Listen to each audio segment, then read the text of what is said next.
பரிசுத்தமுள்ள பிதாவை உம்மை சோதரிக்கிறோம், துதிக்கிறோம் ராஜா. ஆண்டவரே, நீர் பரிசுத்தராக இருப்பது போல நீர் எங்களை பரிசுத்தமாக்குகிற தேவனாய் இருக்கிறீர்.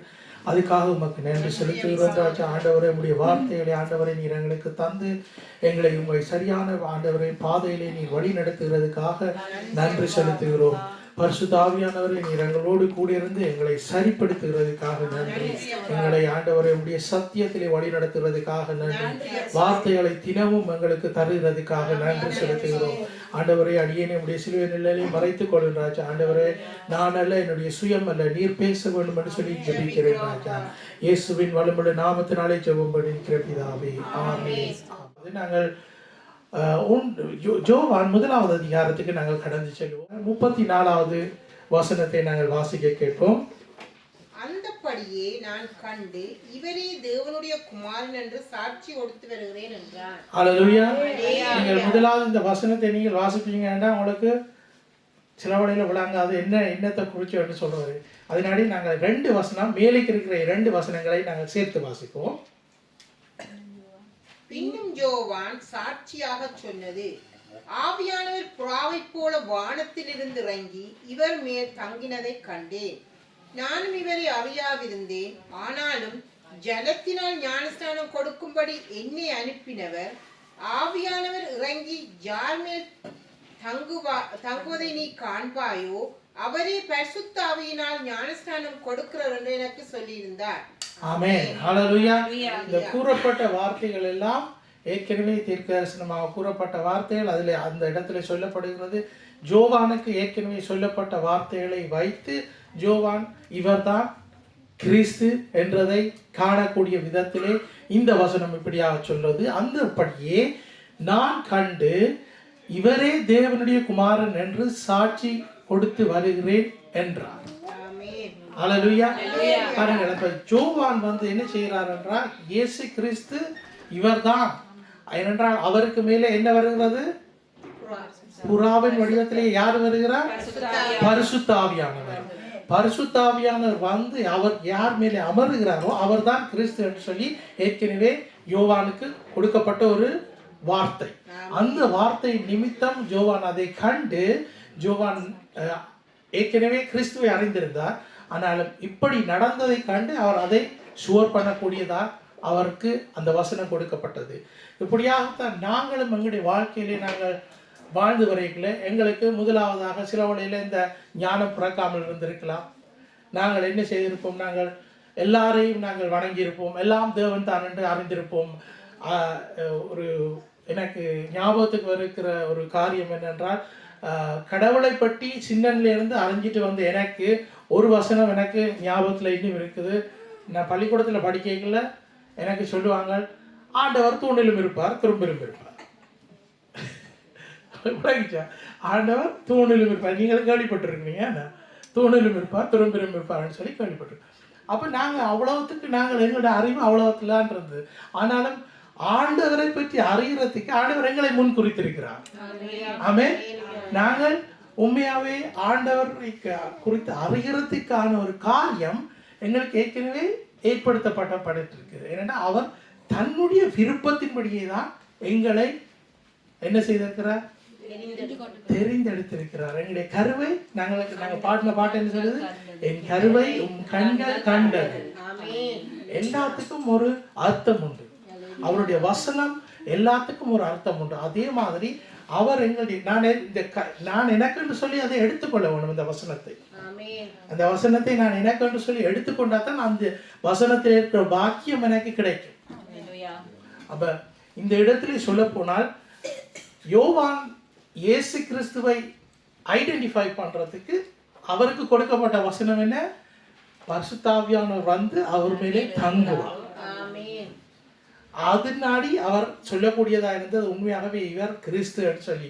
ஏனென்றால் எல்லாரும் நாங்கள் அதற்கு முதல் நடந்த காரியங்களை நாங்கள் சிந்தித்து பார்ப்போம் என்றால், அந்த ஜனங்கள் கஷ்டங்களுக்காக கடந்து போகிறதும், ஆனால் கிறிஸ்து வருவார் என்றதை அவர்கள் அறிந்திருந்தார். ஒருவர் வருவார், எங்களுக்காக ஒருவர் கொடுக்கப்பட்டிருக்கிறார், அவர் எங்களுக்காக ஒரு ராஜா கொடுக்கப்படுவார் என்று சொல்லி அவர்கள் அறிந்திருந்தார்கள். ஏனென்றால் அவர்கள் ஒவ்வொரு ஜெனரேஷனாக அவர்களுக்கு கொடுக்கப்பட்ட காரியம் என்னென்றால் இதைத்தான், எங்களுக்கு ஒரு மீட்பர் எங்களுக்காக பிறப்பார். அப்படியாக சொல்லப்பட்ட வசனம் இயேசு கிறிஸ்துவிலே நிறைவேறுவதை நாங்கள் காணுகிறோம். அடுத்த வசனத்தை பார்ப்போம். நாங்கள் 5வது அதிகாரம் 36வது வசனம் சொல்லுகிறதை கவனிப்போம். யோவானிலே, யோவானுடைய சாட்சியை பார்க்கிலும் மேன்மையான சாட்சி எனக்கு உண்டு. அதென்னவெனில், நான் நிறைவேற்றும் படிக்கு பிதாவானவர் எனக்கு கற்பித்ததும் நான் செய்து வருகிறதுமான கிரியைகளை பிதா என்னை அனுப்பினார் என்று என்னை குறித்து சாட்சி கொடுக்கிறது. ஆமென். ஹல்லேலூயா. இது யார் சொல்லுகிறார்? இயேசு கிறிஸ்து சொல்லுகிற வசனம். இந்த வார்த்தை அவர் சொல்லுகிறார் என்ன? யோவானுடைய சாட்சியை பார்க்கிலும் மேன்மையான சாட்சி எனக்கு உண்டு. அது என்னது? அது என்னவெனில், நான் நிறைவேறும் படிக்கு பிதாவானவர் எனக்கு கற்பித்ததும் நான் செய்து வருகிறமான கிரியைகள், கிறிஸ்து செய்து வந்த கிரியைகளை குறித்து அது இந்த கிரியைகள் சாட்சியாக உண்டு.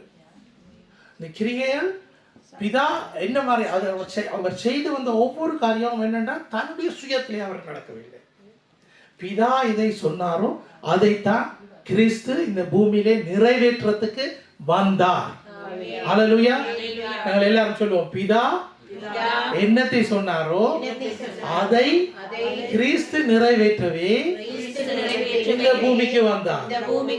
அதனால்தான் அந்த கிரியைகளின் நிமித்தம் நாங்கள் உண்மையாகவே பிதாவினிடத்திலே இருந்து இவர் வந்திருக்கிறார் என்றே நாங்கள் அறிந்து கொள்ளக்கூடியதாக இருக்கிறது. அதனால நாங்கள் எவ்வளவுக்கு நாங்கள் கிறிஸ்துவை நாங்கள் இந்த இடத்திலே நாங்கள் முன்னுக்கு பாய்க்கிறோம். அதாவது யோவான் அந்த காலத்திலே யோவான் ஒரு நல்ல ஒரு ஸ்மார்ட்டான ஆளும், நல்ல ஒரு அவர் ஆண்டவருக்கு என்று சொல்லி பாதையை சேவைப்படுத்துகிறது இருந்தார். அப்படித்தான் சொல்லப்படுகிறது வசனம். யோவான் பாதையை கிறிஸ்துவுக்கு ஒரு வழியை ஏற்படுத்தி கொடுக்கிறார். அதே மாதிரி அந்த வசனம் சொல்லுகிற பிரகாரம் கிறிஸ்து சொல்லுகிறார், நான் பிதாவின் சித்தத்தை செய்யறதுக்கு, பிதாவின் கிரியைகளை செய்யறதுக்கு இந்த இடத்துல வந்திருக்கிறேன் சொல்லி. இப்படியாக பிதாவின் சித்தம் தான் அவர் செய்யறதுக்கு இந்த பூமிக்கு வந்தார். அது என்னவென்றால், பிதாவினுடைய சித்தம் என்னவென்றால், அழிந்து போகிற ஆத்துமாக்களை தனக்கென்று ரட்சிக்கிறதுக்காக, அழிந்து போகிற ஆத்துமாக்களை ரட்சிக்கிறதுக்காக ஆண்டவர் இந்த இடத்துல வந்தார். இயேசு கிறிஸ்து என்ன செய்தார்? அற்புத அதிசய அடையாளங்களை நடத்தினார். வியாதியிலிருந்து விடுதலையை கொடுத்தார். இறந்து போனவர்களை திரும்பவும் எழுப்பித்தார். இப்படியான அற்புதங்களை கணக்கு செய்தார். அந்த அற்புதங்கள் ஒவ்வொன்றும் ஆண்டவர் தன்னுடைய, அதாவது இயேசு கிறிஸ்து தன்னுடைய பெருமைக்காக செய்யவில்லை, பிதா சொன்ன காரியங்களை அவர் செய்தார். நாங்கள் கிறிஸ்துவை நாங்கள் மேன்மைப்படுத்துகிறோம் என்றால் கிறிஸ்துவுக்கு தான் நாங்கள் கிறிஸ்துவுக்கு தான் நாங்கள் வர வேணும்னு சொல்லப்பட்டிருக்கிறது வசனம். நாங்கள் கிறிஸ்துவை முன்வைக்க வேண்டும். கிறிஸ்துவிடத்திலே நாங்கள் பெற்ற சகல நன்மையான ஈவுகளும் என்னென்றால், நாங்கள் ஆண்டவரிடத்திலிருந்து அவருடைய கண்களில் எங்களுக்கு கிருபை உண்டானது. இந்த கிருபையை குறித்து எத்தனை பேர் மெசேஜ்கள் கேட்டிருக்கிறீங்க? எத்தனை பேர் ஜெகன் மெசேஜ் கேட்குறீங்க? நல்லா விளங்கப்படுத்துறேன். நான் கேட்கத்தான் போகணும். ஆனாலும் அந்த கிருபையை குறித்து அவர் சொல்லுகிறார். எப்படியாக உண்மையாகவே பாசஸ்மார்கள் இப்படியாக, அதாவது தேவனால் பயன்படுத்தப்படுகிற இந்த பாத்திரங்களிலிருந்து நாங்கள் பெற்றுக்கொள்ளுகிற அறிவு நாங்கள் வேதத்திலிருந்து நாங்கள் படிக்கல எங்களுக்கு இருக்காது. நாங்கள் வேதத்தை நாங்கள் படிச்சுட்டு போயில எங்களுக்கு ஏற்ற ஒரு இதில் நாங்கள் போவோம். ஆனால் சில நேரங்களில் இப்படியான பிரதர்ஸ்மேர் பாஸ்டர்ஸ்மேர் உண்மையாகவே வசனத்தை எடுத்து 4 பக்கத்தாலையும் அவர்கள் எங்களுக்கு வடிவாக காட்டும் போது உண்மையாகவே எங்களுக்கு இன்னும் கண்கள் திறக்கப்படுகிறது. அதே மாதிரி தான் ஆண்டவர், அதுக்கு மேன்மையானது தான் பரிசுத்த ஆவியானோட வழி நடத்த. பரிசுத்த ஆவியானவர் எங்களோடு இருந்து அவர் எங்களுக்கு வழிபடுத்த, இந்த மூளையால நாங்கள் வசனத்தை நாங்கள் எப்படியெல்லாம் நாங்கள் விளங்கி கொள்ளலாம் என்று சொல்லி போயிடாதீங்க. பரிசுத்த ஆவியானுடைய கரத்தில் கொடுங்க, அவர் எங்களை வழி நடத்த. ஹல்லேலூயா. நாங்கள் இந்த வசனத்தில் சொல்லபடி அவருடைய கிரியைகள், அதாவது கிரியைகளே பிதா என்னை அனுப்பினார் என்றதை என்னை குறித்து சாட்சி கொடுக்கிறது. ஆமென். கிரியைகள், அந்த கிரியைகள் ஒவ்வொன்று அவர் செய்த ஒவ்வொரு கிரியைகளின் நிமித்தம் பிதாவிடத்திலிருந்து தான் இவர் வந்திருக்கிறார் என்றதை காணக்கூடியதாக இருந்தது. உண்மையாகவே பிதாவைத்தான் அவர்கள் எதிர்பார்த்து கொண்டிருந்தார்கள். ஆனால் தேவகுமாரன் எங்களுக்காக கொடுக்கப்பட்டார். அல்லேலூயா. நாங்கள் இந்த நேரத்திலும் அடுத்த வசனத்தை நாங்கள் கவனிப்போம். 5:37. என்னை அனுப்பின பிதா தாமே என்னை குறித்து சாட்சி கொடுத்திருக்கிறார். நீங்கள் ஒரு காலம் அவர் சத்தத்தை கேட்டதும் இல்லை, அவர் ரூபத்தை கண்டதும் இல்லை. ஆமென். அல்லேலூயா. ஒருத்தரும் பிதாவை காணவில்லை என்று சொல்லப்பட்டிருக்கிறது. உண்மையாகவே பிதாவை காணுவதற்கான ஒரு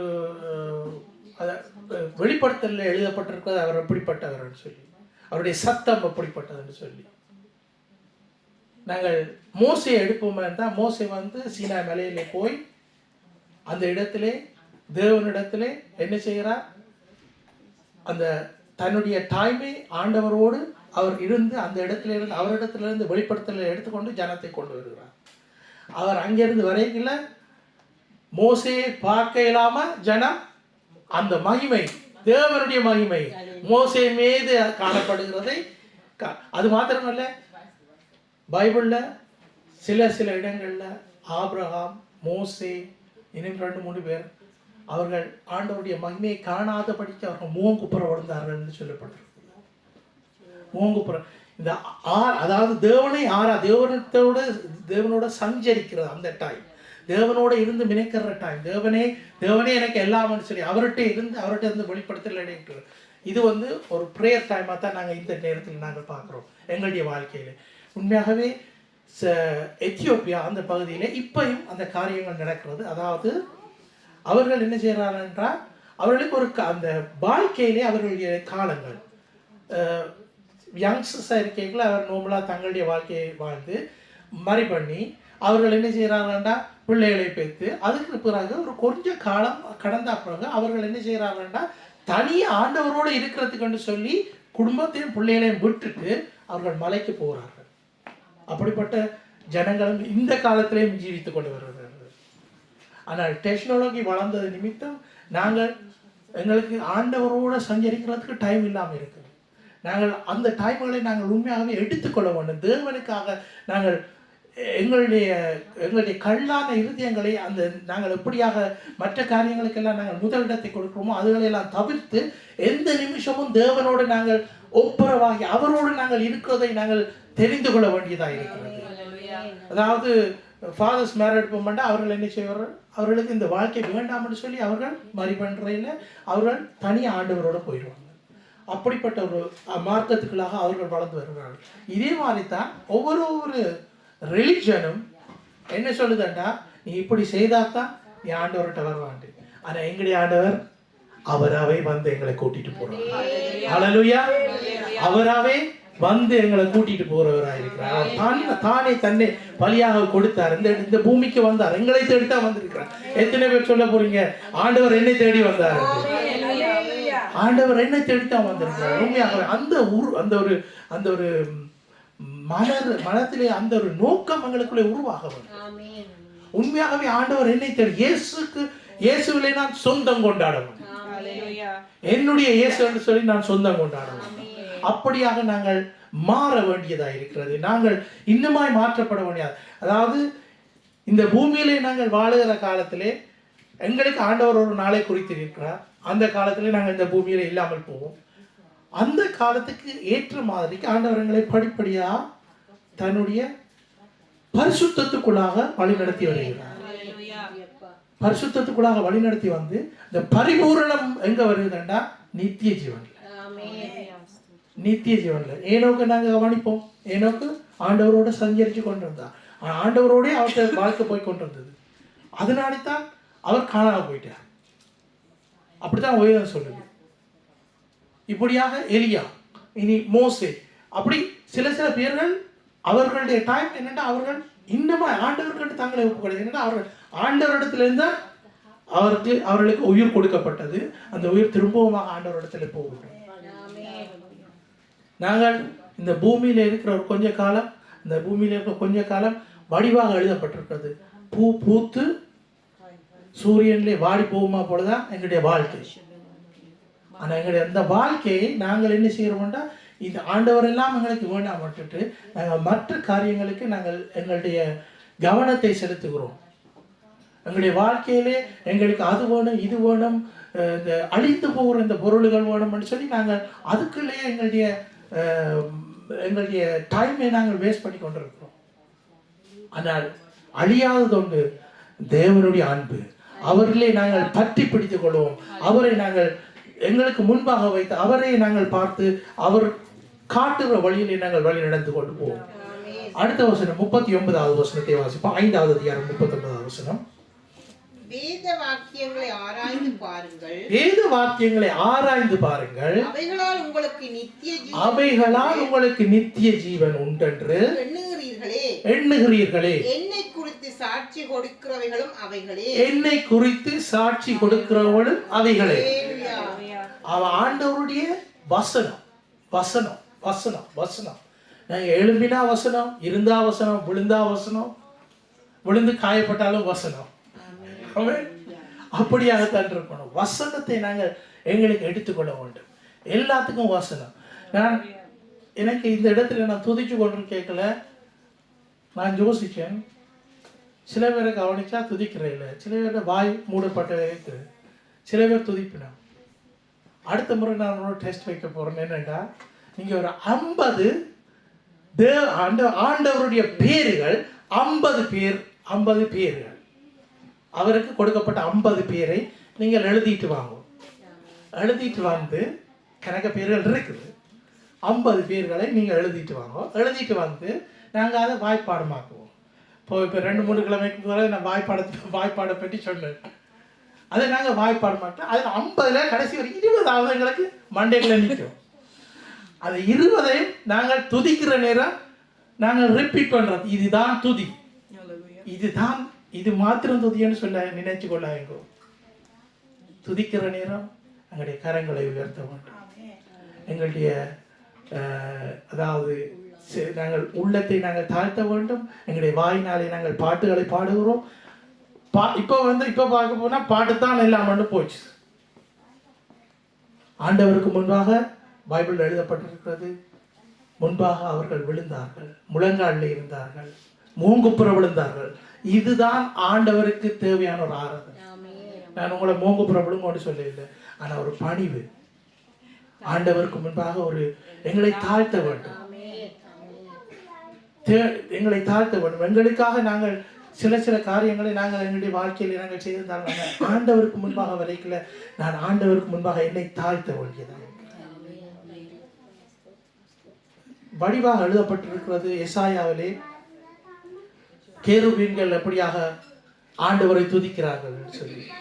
அவர்கள் கண்களை மூடி கால்களை மூடி 6 இறக்கையினாலே, 2 இறக்கையினாலே கண்களை மூடி, 2 இறக்கையினாலே கால்களை மூடி, 2 இறக்கையினாலே பறந்து கொண்டு தேவன் பரிசுத்தர் பரிசுத்தர் பரிசுத்தர் என்று சொல்லி ஒருவருக்கு ஒருவர் சொல்லி ஆராதிக்கிறது. அது உண்மையாகவே ஆண்டவருடைய சன்னிதானத்திலே நடக்கிற ஒரு காரியம்.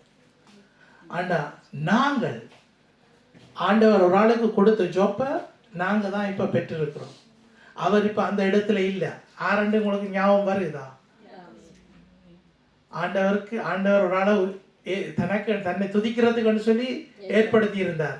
அவர்கிட்ட இருந்த ஜொப்பை பறிச்சு ஆண்டவர் எங்களுடைய கரத்துல தான் தந்திருக்கிறார். இதை நாங்கள் இன்னும் கேர்ஃபுல்லா நாங்கள் செய்ய வேண்டியதா. நாங்கள் தனியா பாட்டை பாடிட்டு போகாம உண்மையாகவே ஆண்டவருக்கு முன்பாக நாங்கள் எங்களை கொடுக்க வேண்டும். நாங்கள் நேற்று கூட ஆராதனை செய்தோம், நன்றாக இருந்தது. உண்மையாகவே நல்ல ஒரு வர்ஷிப் டைமாக இருந்தது. ஆனாலும் நாங்கள் தொடர்ந்து எங்களை நாங்கள் இன்னும் சரிப்படுத்திக் கொள்ள வேண்டியதாக இருக்குன்னா அடுத்த வசனத்தை நாங்கள் பார்ப்போம். யோவான் 8வது அதிகாரம் 14வது வசனத்தை நாங்கள் வாசிக்க கேட்போம். இயேசு அவர்களுக்கு பிரதியுத்தரமாக, என்னை குறித்து நானே சாட்சி கொடுத்தாலும் என் சாட்சி உண்மையாய் இருக்கிறது. ஏனெனில் நான் எங்கே இருந்து வந்தேன் என்றும் எங்கே போகிறேன் என்றும் அறிந்திருக்கிறேன். நீங்களோ நான் எங்கே இருந்து வருகிறேன் என்றும் எங்கே போகிறேன் என்றும் அறியீர்கள். ஹல்லேலூயா. தேவன் எங்கிருந்து வந்தார் என்று நாங்கள் அறிந்திருக்கிறோம். அவர் அந்த இடத்துக்கு போயிருக்கிறார் என்று நாங்கள் அறிந்திருக்கிறோம். நாங்கள் இதை குறித்து நாங்கள் பார்த்தோம் என்னென்றால், சில பேருக்கு தெரியாது நாங்கள் எங்கேருந்து வந்தோம்னு, எங்கேருந்து இப்போ எங்கே போகிறோம்னு தெரியாது. நான் சொல்கிறவங்களுக்குள்ள அங்கே சில பேர்கிட்ட நாங்கள் போய் கதைச்சோம்டா, ஆண்டவரை அறியாத ஜனங்களின் மத்தியிலும் நாங்கள் இந்த கேள்வியை கேட்போம், நீ மரித்தால் எங்கே போவாண்டு, இந்த கேள்வியை நாங்கள் கேட்போமா இருந்தால் அவருக்கு தெரியாது. அவர் சொல்லி சில வித்தியாசமான கதைகள் எல்லாம் அவர் சொல்லிடுறோம். எனக்கு ஒரு ஆள் சொல்லிச்சு, நாங்கள் எல்லாரும் நட்சத்திரங்களாய் மாறுவோம்னு சொல்லி. ஏதோ ஒரு நாங்கள் எல்லாரும் நட்சத்திரத்தில் இருந்து கீழே விழுகிற தூசுகள் அந்த அப்படியா அவர் எனக்கு சொல்லிடுறார். ஆனால் அவர்களுடைய அறிவு அவ்வளவுதான். ஆனால் உண்மையாகவே தேவன் எங்களை நியமித்திருக்கிறார். ஆண்டவர் இயேசு கிறிஸ்து எங்கிருந்து வந்தாரோ அங்கு போயிருக்கிறார். நாங்களும் அவருக்காக ஏற்படுத்தப்பட்ட ஜனம், அவருக்காக பிரித்தெடுக்கப்பட்ட ஜனம், அவருக்காக சரிப்படுத்தி கொண்டிருக்கிற ஜனம். எங்களுக்கு இருக்கிற குறைகள் நாங்கள் எல்லாரும் நாங்கள் பரிசுத்தவான்கள் என்று நாங்கள் இன்னும் சொல்றதுக்கு நாங்கள் தகுதி இல்லை. ஆனால் அப்படியாக மாற்றப்பட்டு வருகிறோம். நான் சொல்ல இல்லை நாங்கள் எல்லாம் பரிசுத்தமா இல்லையான்னு சொல்லி. ஆனால் அந்த வழியிலே நாங்கள் போய்கொண்டிருக்கிறோம். பரிசுத்தர் எங்களை சரியான வழியிலே வழி நடத்தி கொண்டிருக்கிறார். நாங்கள் திரும்பவுமாக எங்களை நாங்கள் சோதித்து பார்க்கிறோம், எங்கெங்கெல்லாம் நாங்கள் புலைவிட்டு இருக்கிறோம்னு சொல்லி. அவருடைய வசனம் எங்களோடு பேசுகிறது. அவருடைய வசனத்தினால்தான் நாங்கள் எங்களை சரிப்படுத்தி கொள்கிறோம். அவருடைய வசனம் தான் எங்களுக்கு அடிமட்டமாக இருக்கிறது. அதில் தான் நாங்கள் வைத்து அந்த அவருடைய வசனத்துக்கு ஏற்ற மாதிரி நான் ஜீவிக்கிறேனா, வசனத்துக்கு ஏற்ற மாதிரி நான் நினைக்கிறேனா, வசனத்துக்கு ஏற்ற மாதிரி நான் மற்றவர்களோடு பேசுகிறேனா, மற்றவர்களை துன்பப்படுத்துகிறேனா, இதுகள் எல்லாம் வசனத்தை நாங்கள் வைத்து தான் கவனிக்கிறோம். அந்த வசனத்தின்படி, ஏனென்றால் அவர் வசனமாயிருக்கிறார். அவர் வசனமாயிருந்து எங்களை சரிப்படுத்தி கொண்டிருக்கிறார். நாங்களும் அவர் எங்களுக்கு காட்டுற சரியான பாதையிலே நாங்கள் வழி நடத்தி அவர் எங்களை வழி நடத்துவார். நாங்கள் அடுத்த வசனத்தை நாங்கள் பார்ப்போம். 15வது அதிகாரம் 26வது வசனம். பிதாவினிடத்தில் இருந்து நான் உங்களுக்கு அனுப்ப போகிறவரும் பிதாவினிடத்திலிருந்து புறப்படுகிறவருமாகிய சத்தியாவியான தேற்றவாளன் வரும்போது அவர் என்னை குறித்து சாட்சி கொடுப்பார். ஹல்லேலூயா. இந்த வசனத்துல முக்கியமா நாங்கள் கவனிக்கிறது என்னவென்றால், கடைசியாக சொல்லப்படுகிற பகுதி, அவர் என்னை குறித்து சாட்சி கொடுப்பார். அவர் என்னை குறித்து சாட்சி கொடுப்பார் என்றால் இது யாருக்கு ஒன்றில்லை, நாங்கள் சாட்சி கொடுக்கிறோம். நாங்கள் சாட்சி கொடுக்கிறோம் என்றால், கொடுக்கப்பட்ட சத்திய ஆவியானவர் அவர் வரும்போது நாங்கள் சாட்சி கொடுக்கிறோம் என்ற கிறிஸ்துவே தேவன், கிறிஸ்துவே தேவன் என்றதை நாங்கள் சாட்சி கொடுக்கிறோம். நாங்கள் அது செய்கிற நிமித்தம் உண்மையாகவே பரிசுத்த ஆவியானவர் எங்களுக்குள்ளே வாசமாயிருக்கு. கிறிஸ்து தேவன் என்றதை சொல்லாதவர்கள் அவர்களுக்குள்ளே பரிசுத்த ஆவியானவர் இல்லை. அவர்கள் சில வழியில் நீங்கள் வெளியில் போய் யார்கிட்டையும் ஆக்கள்கிட்ட கேட்டீங்கன்னாலும் வெளியில் போகிறவங்களுக்கு பரிசுத்த ஆவியானவர் பற்றி தெரியுமாண்டா, சில வழியில் சொல்லிவிடும், தெரியும்னு சொல்லிவிடும். ஆனால் உனக்குள்ளே இருக்கிறாண்டா அதிலே கொஞ்சம் யோசிக்க தொடங்கிவிடும். கேள்வி நிமித்தம் நாங்கள் அவர்களை உண்மையாகவே ஆண்டவருடைய வழிக்கு கொண்டுடலாம். என்னென்று சில சில ஊழியக்காரர்கள் இப்படியாகத்தான் செய்கிறார்கள். நீ பாவம் செய்தியா? இல்லைன்னா போய் சொல்கிறேன். நீ பாவம் செய்தியா? அவையிலே சொல்லிவிடும். மனச்சாட்சின்னு சொல்லி அவன் இருக்குது. அவையிலே சொல்லுவான், நான் பாவம் செய்திருக்கிறேன், நான் சின்ன சின்ன பாவங்கள்னு சொல்லிவிடும். சின்ன சின்ன பாவங்கள் என்றாலும் அது பாவம் தான். அப்போ இப்படியாக கேள்விகளை கேட்கும்போது அவர்கள் அப்போ கேட்பினா, அப்போ நீ நம்புறியா, ஆண்டவரை நம்புறியா, நரகம்னு சொல்லி கொண்டு இருக்கா, பரலோகம்னு சொல்லி கொண்டு இருக்கா, இந்த கேள்விகளுக்கெல்லாம் அவர்கள் சொல்லுகிற வழி அந்த அதாவது பதில்களை வைத்து அவர்களை சரியான பாதையிலே கொண்டு வரலாம். சிம்பிளான வேலை. அப்போ தொடக்கம் கிறிஸ்து இந்த பூமியில ஜீவித்தது தொடக்கம். அதுக்கு முதல் சொல்லப்படுகிறது என்னென்றால், ஒவ்வொரு டைமுக்கும் அதுக்கேற்ற மாதிரிக்கு சுவிசேஷம் இந்த பூமியிலே பரப்பப்பட்டு வருகிறது. அப்போ தொடக்கம் இப்போ மட்டும் யூஸ் பண்ணுற ஒரே ஒரு வழி என்னுடைய வாய். என்னுடைய வாயினாலே மற்றவர்களுக்கு நாங்கள் சுவிசேஷத்தை சொல்கிறோம். எங்களுடைய வாய் அறிக்கையினாலே நாங்கள் மற்றவர்களுக்கு சுவிசேஷத்தை சொல்கிறோம். இப்போ நாங்கள் இந்த காலத்தில் பார்த்தோம்னா நாங்கள் பாருங்க இந்த கேலண்டர்களை வேண்டா பற்றாக்களை கொண்டே கொடுக்குறோம். அவர்கள் இதை வாசிப்பார்கள் என்று சொல்லி நாங்கள் நம்புகிறோம். அது மாத்திரமல்ல, நாங்கள் அவர்களுக்காக ப்ரே பண்ணுறோம். ஆண்டவர் அவர்களுக்காக அந்த கிரியைகளை நடப்பிப்பார். எப்பயாவது யாராவது நான் ஒரு சாட்சி ஒரு ஆள் கேட்டேன். ஒரு ஆள் ஜெர்மன் ஒரு ஆள் தான். அவர் என்னென்னா அவருக்கு பேரே பீபிள் ரவுஹா. அவருக்கு பேரே பீபிள் ரவுஹா. ஜெயிலுக்குள்ள இருந்தவர். ஜெயிலுக்குள்ள இருக்கும்போது அவருக்கு சிகரெட் குடிக்கிறதுக்கு பேப்பர் இல்லாமல் அவர் என்ன செய்தாருன்னா பைபிளை கிழித்து பைபிள் பேப்பர்லே சிகரெட்டை உருவாக்கி அவர் அதை குடித்து வந்தார். அவருடைய சரியான சாட்சி இப்போ சொல்கிறதுக்கு உங்களுக்கு டைம் காணாது. நான் உங்களுக்கு ஒரு சும்மா உதாரணத்துக்கு சொல்கிறேன். அவர் என்ன செய்தார், இந்த பேப்பரை பிச்சு தான் சிகரெட்டை அவர் செய்து அதில் தன்னுடைய விருப்பத்தை செய்து வந்தார். அதுக்கு பிறகு எப்பயோ ஒருக்கா அதில் பிக்கேக்கில் அவர்கிட்ட வசனம் பேசப்பட்டது. அந்த வசனம் பேசப்பட்ட வசனத்திலேருந்து ரட்சிக்கப்பட்ட மனுஷன் இப்போ என்ன செய்கிறாருன்னா அவருக்கு கொஞ்சம் வயசு, இப்போ அவர் 60-70 வயசுக்கு மேலே அவர் என்ன செய்கிறாருன்னா ஒவ்வொரு சர்ச்சாக போய் தன்னுடைய சாட்சியை மற்றவர்களுக்கு சொல்லி வருகிறார். இப்படியாகத்தான் ஜனங்களுக்கு ஒரு வசனம் தான் ஆண்டவரோடு பேசு. அந்த நேரத்தில் ஆண்டவர் தங்களை, அதாவது ஆண்டவருக்கு தங்களை ஒப்பு கொடுக்குறாங்க மனுஷன். நாங்கள் கிட்டடியில் கதைத்தோம். மம்மி எனக்கு சொன்னா, எனக்கு தெரிஞ்ச கதை தான். ஃபஸ்ட்டு குணச்செல்வம் அப்படியா ரட்சிக்கப்பட்டாருன்ட்டு. ஃபஸ்ட்டு குணச்செல்வத்திலேருந்து தான் நாங்கள் வளர்ந்து வந்தனாங்க. அவருடைய சபைக்கு தான் நாங்கள் போய் வந்தனாங்க. அவர் குடித்துட்டு ஒரு மரத்தின் கீழே இருக்கும்போது டிஜிஎஸ் தினகரன் இலங்கையிலே வந்த மூட்டம் அவர் என்ன செய்கிறாருன்னா அந்த இடத்துல சொல்லுகிறார், குணச்செல்வமே ஆண்டவர் உன்னை அழைக்கிறார். இவர் வேறு யாரை சொல்கிறாருன்ட்டு அவர் நின்று இருக்கிறார். மரத்துக்கு கீழே இருக்கிற குணச்செல்வமே உன்னை ஆண்டவர் அழைக்கிறார். அந்த நேரம் அவர் ஒப்பு கொடுத்து அந்த ஊழியத்துக்காக வந்தார். வரிதான். ஆனாலும் ஆண்டவருக்காக எடுத்து பயன்படுத்தி இவ்வளவு பேரை ரட்சிப்புக்குள்ளாக வழி நடத்துகிற ஒரு பாத்திரம். பார்க்க போனா பாவம் செய்யாத ஒருவருமே இல்லை. நாங்களும் பாவிகள் தான், நாங்களும் பாவம் செய்திருக்கோம் தான். ஆனா ஆண்டவருடைய வசனம் எங்களோடு பேசினது. ஆண்டவருடைய வசனத்துக்கு நாங்கள் எங்களை ஒப்பு கொடுத்தோம். அதில் இருந்து ஆண்டவர் எங்களை சரிப்படுத்தி இன்னுமா எங்களை வழி நடத்தி வருகிறார். நாங்கள் இன்னொரு வசனத்தை நாங்கள் கடைசியாக இந்த வசனத்தை நாங்கள் பார்ப்போம். நீங்களும் ஆதி முதல் என்னுடனே கூட இருந்தபடியால் எனக்கு சாட்சிகளாய் இருப்பீர்கள். நாங்கள் தேவனுக்கு சாட்சிகளாய் இருக்கிறோம். நாங்கள் உண்மையாகவே இந்த உலகத்துக்கு சாட்சியாக இருக்கிறோம். எங்களை காணுகிறவர்கள் என்ன செய்வார்கள்னா, இவர்கள் எங்களை எத்தனை பேர் தெரிஞ்சிருக்கணும். நீங்கள் வேறு இடத்துல போனீங்கன்னா உங்களோட சாட்சி அங்கே தெரியும். யாராவது சொல்லுவாங்க அவங்க சேர்ச்சுக்கு போகிறவங்க, சொந்தக்காரர் சொல்லுவாங்க அவங்க சேர்ச்சுக்கு போவாங்க, ஞாயிற்றுக்கிழமை அவங்ககிட்ட போயிடாது, அவங்க சேர்ச்சுக்கு போகிறோம். இப்படியாத்தான் இருக்கும். அது மாத்திரமல்ல, எங்களுடைய நன்மையான காரியங்களை அவர்கள் தெரிந்து கொள்வார்கள். அவங்க பொய் சொல்ல மாட்டாங்க, அவங்க இப்படியா நடக்க மாட்டாங்க, அரசாங்கத்துக்கு எதிராக நடக்க மாட்டாங்க, மற்றவர்களுக்கு எதிராக நடக்க மாட்டாங்க. இது எங்களுடைய சாட்சி. ஆனால் தேவன் எங்களுக்குள்ளே வாழ்கிறது நிமித்தம் நாங்கள் அவருக்கு சாட்சியலாக இருக்கிறோம். அதே மறந்து விடக்கூடாது. இதில் நாங்கள் மேட்டுமை ஆகிறதுக்கு ஒன்றுமே இல்லை.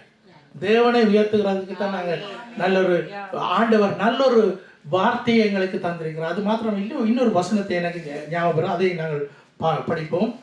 ரோமர் 8வது அதிகாரம் 30வது வசனத்தை நாங்கள் வாசிப்போம். கடைசியாக